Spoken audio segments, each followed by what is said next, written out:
Welcome to the Sharkpreneur podcast with Kevin Harrington and Seth Greene.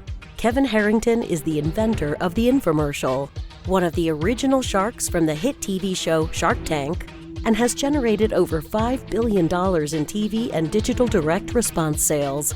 Seth Greene is the world's first trusted authority on cutting-edge direct response marketing, a best-selling author, and the only 3-time Marketer of the Year nominee.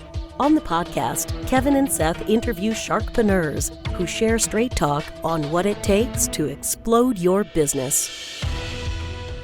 49 faces looked to him in triumph. Over the last 12 months, they had each taken turns and promoted his business for a week at a time, driving over $987,342 in revenue.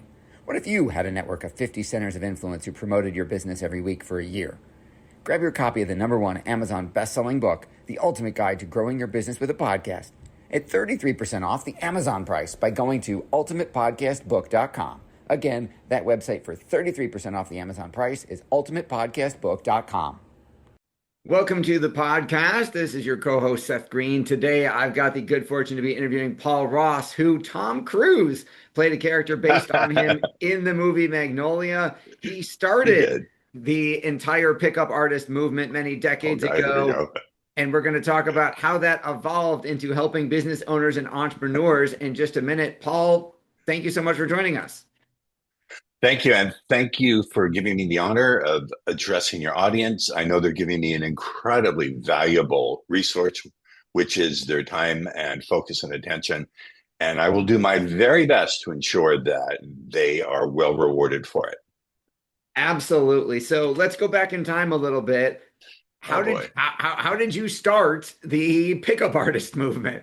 Well, I was a 28-year-old man who, let's just say, I was innocent, shall we say. I had never had a girlfriend in my life or had any kind of experience, and I was desperately searching for answers. And what happened, to make a long story very, very short, is I stumbled onto neurolinguistic programming, which is the study of how you use language to get people to conclude for themselves that they want to move forward with whatever proposition you have. And I was also trained in hypnosis by the guy who created neurolinguistic programming. I began applying that to my own desert of a personal life, and I began to have successful ladies. I got my first girlfriend at the age of 28. I began to see about 10 years later how this could be applied to sales, because essentially a date is a sale. And in fact, it's one of the most important kinds of sales that you could ever do. And I began to apply it across industries in the sales, but in all sorts of sales. And that's basically how it came to be. I'm sure the longer version could fill a book if it hasn't already, Yes. or a movie script. So when people hear founder of the pickup artist movement, I'm sure they instantly form an opinion. How do you describe that chapter of your life now? I would say this. I would say that I formulated ways for men to create very positive and powerful emotions. And most importantly, to create focus. Seth, the currency of any kind of persuasion, any kind of influence, any kind of sale is focus. If you cannot get focus, then you're lost from the very beginning. And the problem today for salespeople, business owners, entrepreneurs, is your prospect no longer has the focus they used to. They're far more distracted. They have too many options. And here's the big one, ladies and gentlemen. Remember, you're never selling your product or service. You're always selling decisions and good feelings about decisions. And that requires focus. So that's the first step. So that was the recognition I had, that you had to have focus for dating and you had to have it for selling. But I can't just walk into a meeting or do a video sales letter or do a conference and say, you will now focus on what I have to say. No one will listen to me. I have to suggest it. I have to use the power of suggestion to get there. And that's what I teach my clients, is to use the power of suggestion to get your prospects to trust themselves. So instead of pushing back or blurring or just making excuses, they really want to go along with you, because on some level they see that what you're proposing really does serve them. You were featured as a mentor in one of my top 20 business and marketing books of all Oh boy. time, The Game by Neil Oh Strauss. boy. How did that relationship come about? Oh boy, we're going to go there. Okay. Neil looked me up, and Neil came to one of my seminars for men, and he locked onto me and thought, this guy can teach me something. This guy is someone who can take me from someone who doesn't understand how to engineer these emotional states from which women and all people make our decisions, including the people you want to sell to, and he can be my mentor. So basically, I took him under my wing because he told me how brilliant I am. And like any successful person, I have an ego. I want to hear that. And then he subsequently wrote a book about it where he exposed the entire pickup community. He never told anyone that he was going to do that. But very early on, I said to him, you know, Neil, you should write a book about the community. He kind of got a glint in his eye. And he said, I'll talk to my editor about that. But the whole time he was working on a book. That was absolutely incredible. Your central argument, as far as I understand it, is that most of us as entrepreneurs, business owners, salespeople, we're selling to the conscious mind, but buying decisions Correct. happen in the subconscious. So, what does it actually look like in a real sales conversation? All right. So the first thing you have to do, the number one thing you have to do after you've got your prospects focused is you've got to get them to trust their own ability to make a good decision. You see, Seth, it's no longer enough to get people to know, like, and trust you. It's not that that's not true. It's incomplete. You've got to get them to trust themselves.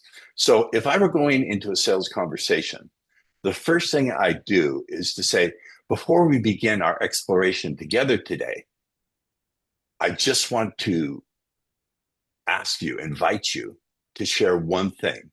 Will you please share the questions that naturally arise when a great decision's being made? Now, notice what I didn't do, Seth. Did I say you're going to make a great decision today to move ahead and buy my product or service? Did I say that directly? Of course not. No, I left it blank. I left it vague. And when you're vague, when you don't fill in the blanks and get specific with facts, figures, data, details, which is the mistake most salespeople make. Instead, when you're vague, the unconscious mind, the subconscious mind, I use them interchangeably, it means the same thing, has to fill in the blanks for themselves. So when I say a great decision is being made, the unconscious mind searches for meaning because we're meaning making machines. We look for patterns in everything. So when you're vague in that way, and you've got that initial focus, then the natural conclusion already before the rest of the sale moves forward is that a great decision is going to be made to move forward with your proposition. And you need to do that before you present the facts, figures, data, details. This is where most salespeople go completely off the rails. What used to work no longer works as well. That's why so many people in your audience who have been so successful up until this moment are no longer getting these exponential leaps. They're getting the incremental gains, or they're just barely moving the needle with the same thing. And so they had that experience of frustration of thinking, what am I doing wrong? Am I not pushing my team hard enough? Why isn't this working anymore? And that's the reason why it's not. It's not even that the market has changed. It has. But more importantly, your prospect's consciousness has changed. You you said something kind of provocative. You said rapport is BS, compliance is everything. Can you define compliance in a way that our business owners can understand? Yeah, it's not quite the rapport is BS. It's a rapport. I get it. That's my own marketing. Rapport is only as useful. Rapport, I'm being honest. Rapport is only as useful as it helps to create compliance. Here's how I define compliance. Compliance is setting the frame that you are the leader and they are your followers. And you do that through the power of suggestion. Remember that initial phrasing I said before we begin our exploration together? Exploration is a very powerful hypnotic word. I'll tell you why, Seth. For every exploration, there must be a leader. And for every leader, there must be, starts with a letter F, Follower. followers. Exactly. So as soon as they buy into that proposition that we're going on an exploration together today, the natural conclusion, number one, through the power of suggestion and implication and being vague, is that I am their leader. And therefore, the conclusion behind that conclusion is they must be followers. And followers aren't even necessarily in rapport. Followers just comply. And that's how you get compliance. And when you comply, you're far more likely to get the prospect to make the decisions that you want them to make. It's a little bit harsh of a truth, but it's just the way things work. And one more thing, Seth, I know I'm just dropping a lot of stuff in here, but it's just how I work. This is really, really important. If you do not get that positioning that you are their leader and they are your followers, that's when they're going to start to blur. That's when they're going to come up with excuses. That's when they're going to stay stuck at what they think is possible for themselves. May I tell you a little story about this? Please. Okay. So I work across industries, but lately, for some reason, I've been working with people in the financial services industries. And I had a client, my clients, I don't mention their names, but he was getting stuck with one big objection because he was really offering good stuff and his team was really good. But the big objection he was getting from the husband and wife, because it's always the spouses coming together because it's retirement, the husband would almost always do it because the husband takes on the role of he's going to protect the wife. Do you understand? I'm not saying that's right. I'm just saying that's the way it is. So the husband would always chime in. It's too good to be true. Rather than argue and take out a prospectus or show them how successful their company has been in the past and their industry and how many people they've helped and billions of dollars, et cetera, I taught them to say this. Sometimes it's too good to be true means just that, which gets a little rapport. But other times, it's too good to be true only means you need to expand the range of what you can imagine. This is a great decision. Hear the suggestion? So thinking about it just like that, let's move forward in a way where you feel good about doing this now. So you see how I'm dropping in these suggestions, and I'm not arguing. The mistake most salespeople will make is giving too many facts, answering back, retorting with facts, figures, data, numbers, and that just no longer works. Now, to be clear, once you've got them in that position where they trust themselves, they trust you, they view themselves as your followers subconsciously, then when you present the actual offer, then you need to be very clear about what the facts, data, and figures are. But there's a time when you have to be unclear, where you have to get the prospect to reach the conclusions for themselves. Does that make sense? It does. And you gave a financial services example, which is a large percentage of our audience base. So what are some of the biggest mistakes those financial advisors and RIAs are making when it comes to trying to enroll new clients? Well, one of the big mistakes, and you know this, you've been in business forever, is you've got to qualify your prospect really, really, really quickly. We know this. So that's not an unconventional way of looking at it. But the biggest mistake they make is you're using the old techniques, the old rapport techniques, and they just don't work. Look, I'm not knocking conventional sales trainings. I really am not. There are many of them that have been around a long time and they have good track records. But the problem is this. They're still too focused on facts, data, figures, numbers. So the big mistake that most of my clients are making and most of your audience out there are making is they're not getting that focus first. And you don't have time. Listen, you don't have time anymore to use traditional rapport techniques. You don't have 10, 20 minutes to establish rapport. You don't, because prospects can't focus that long. We have TikTok, we have YouTube Shorts. Listen, I'm an old timer. Look at all the snow on top of the roof. I remember when YouTube ads, Seth, were 90 seconds long and you couldn't click off. Now I think you can click off after 5 seconds. So trying to use traditional rapport techniques, et cetera, are just not going to work nearly as well. Again, that's why you're running harder and staying pretty much in the same place. Maybe you're moving the needle a little bit. And to get those exponential gains, you got to do something radically different. Radically different. You got to be able to think outside the box and be willing for a short while to disconnect the dots. Just how it works.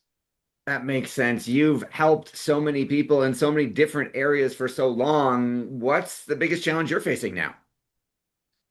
As I expand, and I'm expanding rapidly, the big problem is this, and you know this as a very successful person, and your audience is going to get this right away. You now have new problems.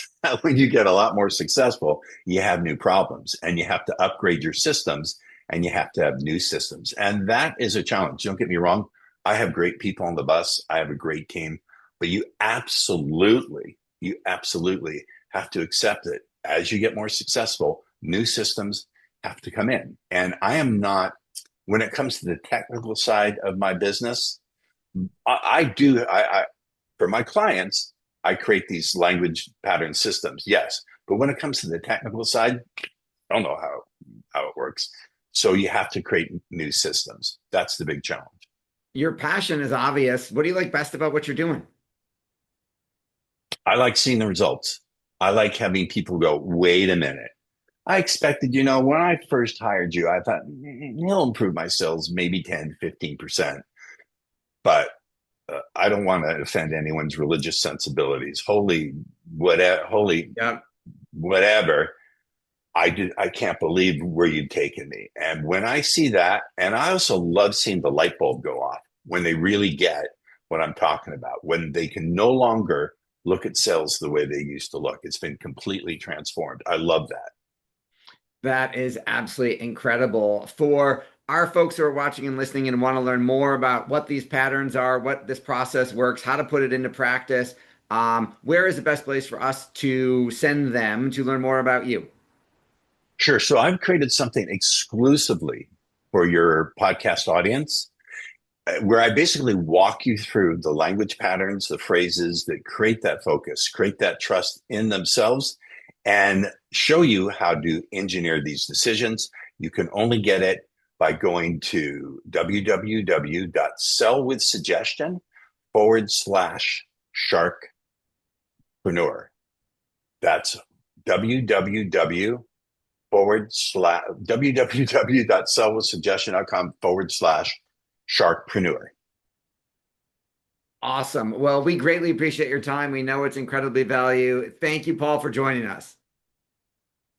Seth, thank you. And thanks to your audience for giving me their most valuable resource, their time, their focus, and their attention. We greatly appreciate it. Thank you, everybody, for watching or listening. We will talk to you or see you next time. Why do so many businesses struggle while others seem to explode overnight? Do you wish you had the secret to this type of exponential growth? Now, I've scaled more than 20 businesses to over $100 million, and it's not just luck. In my new book with Mark Tim, Mentor to Millions, you'll learn the repeatable framework I use in all my business ventures for massive success. Order at kevinmentor.com and get over $1,000 in bonuses. Head to kevinmentor.com.